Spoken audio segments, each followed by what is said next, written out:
jirtay dhalinyaro badan oo markaa traders ah oo maaragtay demo account hadda kasoo gudbay una soo gudbay dhankaas iyo real account.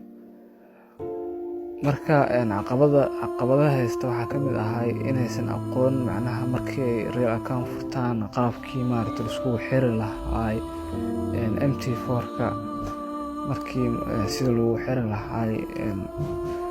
sidoo kale muuqaalo hore waxaa jira ka diyaarna qaabka lacag lagu shubto, qaabka la iskaga diiwaan geliyo.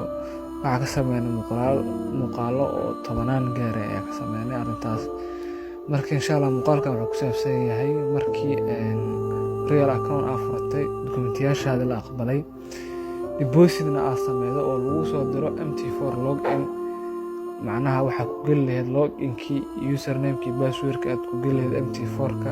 markii gmailka lagu soo diro qaabka u geli lahayd iyo qaabka MT4-ka ugu xiran lahayd ayuu ku saabsan yahay videogan. insha Allah marka aad ka heshaan like saara, asxaabtiina la sii wadaaga insha Allah taala, sii faafiya insha Allah si muuqaalkan dad aad iyo aad fara badan u gaaro.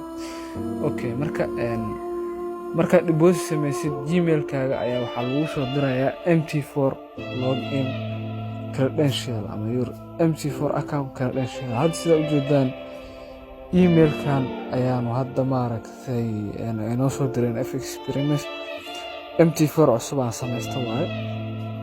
okay, marka waxaa lagu leeyahay MT4 account credentials. marka waxaa lagu siinayaa saddex lagu siinaya MT4 ID iyo password iyo server. markii saan lagu soo diro waxaad tegaysaa MT4-ka appkaas ayaad tegaysaa, kadibna asiga marka wuxuu ku sameynaa si automatic MT4-ka markaa soo gashay demo account ku sameynaa.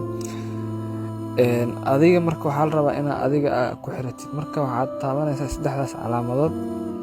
markaad taabatid kadibna manage account ayaad dooranaysaa, kadibna calaamadda balasta ayaad taabanaysaa, kadib waxaad dooranaysaa marka halkan laba option waa open a demo account.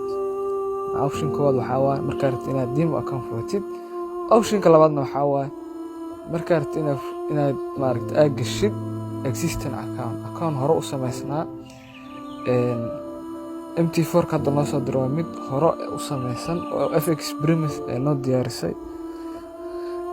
kaas marka anaga kaas ayaa muhiimadeena waa kaas. marka waxaad dooranaysaa login to an existing account ayaad dooranaysaa, kadibna wuxuu ku weydiinayaa inaad raadisid brokerka find broker.